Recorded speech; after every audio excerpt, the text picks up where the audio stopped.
Ito para to kay Saidi, since nakita ng mga tao na nagrepost ka pa sa TikTok account mo after all na mga posting namin, yung mga paghanap namin sa inyo. Saidi, alam ko nakikita mo na lahat ng to. Alam kong ikaw lang ang makakapagpahilot sa kay Elaine.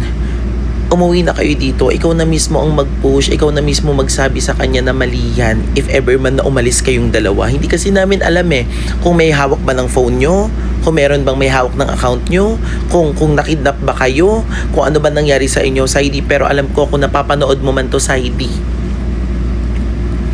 Saidi, please. Ikaw na magsabi kay Elaine na umuwi na kayo.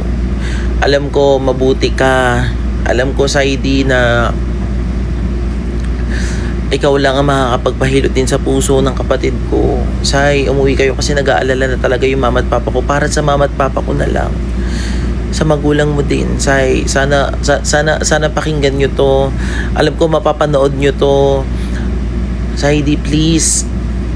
Sana umuwi na kayo dito sa Manix. Umuwi na kayo dito. Huwag nyo nang palakihin kung ano man yung mga nangyayari. Umuwi na kayong dalawa dito. Kung may problema man, pag-usapan natin lahat dito. Please, Saidi, nananawagan ako sa'yo. Ikaw na yung mismo ang mag-push kay Elaine na umuwi na kayo dito. Hindi kami magagalit, hindi namin kayo pagagalitan, pakikinggan namin kayo, Sai. Para na lang din sa mama at papa ko. Kawawa yung mama at papa ko, nag-aalala din sa kapatid ko. Nag-aalala rin kami sa inyo, pati yung mama mo. Please, Saidi, sana ikaw na mismo mag-push kay Elaine din na umuwi na kayo dito. Bakit nakapag-repost? Ang tinatanong dito, bakit daw nakapag-repost pa si Elaine na nawawala siya? Account ko yung account ko yung ginamit, tapos nakapag-repost pa sa Elaine. So ibig sabihin daw hindi talaga nawawala sa Elaine. Ito mga kapatid, hindi ko na to ikakat para po mas maintindihan nyo, totoo pong nawawala sa Elaine. So ayan mga kapatid, nagmi-meeting kaming lahat dito. Ayan, pinag-uusap-usapan po namin. Then yung ginamit po na pinang-repost mga kapatid is ito pong cellphone na to. Yung cellphone po kasi na to mga kapatid, kahit sino po is pwedeng gumamit. Pero meron po kasi dito si Elaine account, okay? So Elaine, kung napapanood mo to, alam mo yan, may access ka dito. Nasa sa'yo yan kung babaguhin mo or hindi. So ayan, inalis ko na yung repost. Ito yung repost ni Elaine. Pero po, ito po yung account ni Elaine. Hawak po namin yung account ni Elaine. Since marami po rin kasi nakikitiktok dito. Kung mapapansin nyo, ayan, dito ko nga rin finilm yung sa phone na to. Kasi nga po, malinaw din yung quality nito. So ayan, sila Merpek rin po dito na nakikitiktok din minsan. Pero ayan mga kapatid, na-repost lang po siya dito na imali dahil nung nag-switch ng account. Okay? So yan mga kapatid, ang nag-repost lang po talaga nun is kami lang din po. Pero hindi po sa Elaine yun. Namali lang po kami ng account since nakalagin po dito yung account na Elaine. So ayun mga kapatid, ipagbigay alam nyo lang po kung nasan po ang Zylane, kung ano po nangyari sa kanila kasi hindi po namin alam kung saan po sila napunta, kung nakidnap ba. Itag na lang po kami. Kahit sino po sa amin. Kahit sino po sa amin mga kapatid, sinisigurado po namin na ang makakapagturo kung nasan po sila Elaine mga kapatid ay magbibigay naman po kami ng pabuya. So kailangan lang po namin talaga makita si Elaine tsaka po si Zaidi kasi hindi po namin alam kung saan po sila ngayong araw. So yun lang mga kapatid, pero gagawin po namin ang lahat para po makita ang Zylane. Salamat po. Saidi, alam ko mapapanood mo to, tsaka Elaine, alam ko mapapanood nyo to.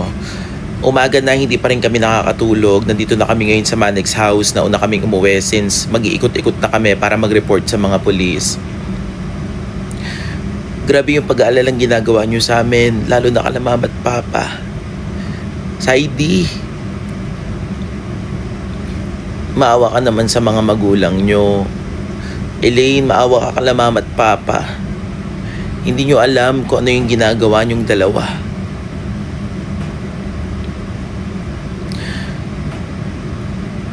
Hindi na namin alam kung anong gagawin. Pero isang bagay makasisigurado kami, Saidi, Elaine, hindi kami titigil hanggat hindi kayo nahanap. Huwag nyo nang palalain yung sitwasyon. Huwag nyo nang palalain or palakihin yung problema. Hindi namin alam kung anong nangyayari kasi hindi ko alam kung nangaasar ka ba, Saidi, kasi nakapag-repost ka pa. After all na mga posting namin na paghahanap sa inyo, pag-aalala namin sa inyo nila Sir Manix, pag-aalala ng mama at papa ko, ng nanay mo, kinontak na rin namin yung mga magulang mo, Sai. Dahil nag-aalala rin kami sa'yo. Lalong-lalo na sa kapatid ko kasi babae yun. Say, makipag-usap kayo sa amin ng maayos. Lalo na yung kapatid ko, may mga tampuhan kami niyan pero hindi solusyon. Yung bigla na lang aalis kasi hindi namin alam ano bang iisipin namin. Na-hold up na ba kayo? May iba namang may hawak sa inyo. Ayaw naming ng ganito. Pero wala kaming choice para mahanap kayo. Lahat, ang dami naming messages, hindi kayo nagpaparamdam, ang dami namin tawag, pero makikita namin nag-repost ka sa ID.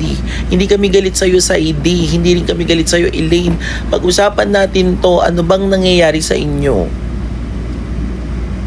Hindi namin alam kung anong rason. Isang bagay lang makasigurado kami na may miss ka na namin, Elaine, umuwi ka na dito.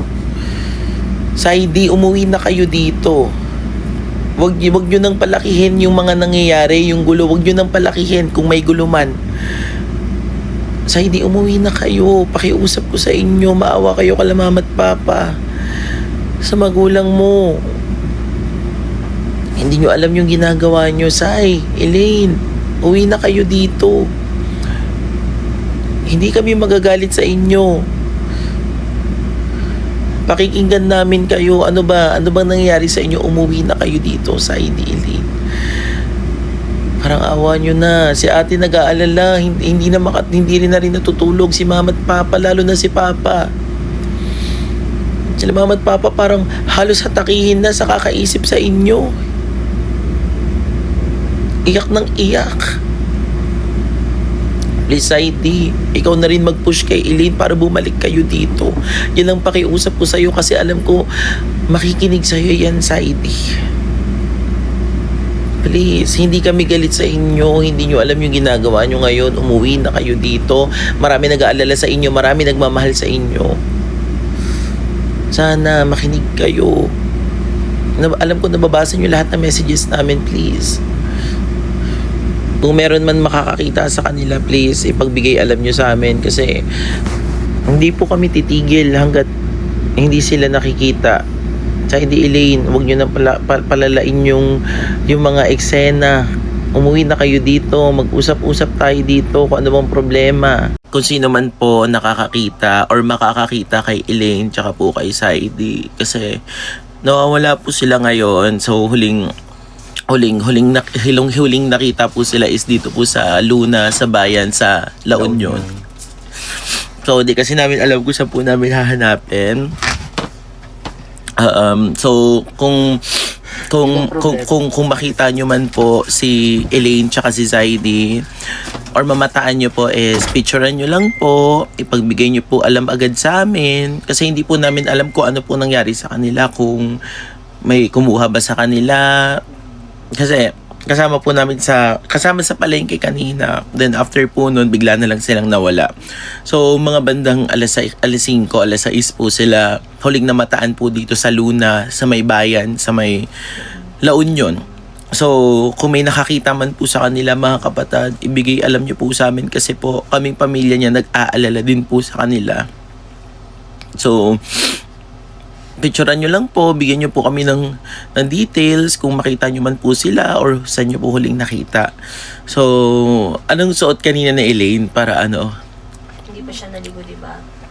Naka-gray. Baka nagpalit na ng damit. Pero yun po, so nag-aalala po kaming family niya, family din po ni Saidi nag-aalala sa kanila. So, kung makita nyo man po sila Elaine at Saidi, yung Zylane, mga kapatid. So, Zylane is missing. So, sana pagbigay alam nyo po sa amin agad. So, salamat.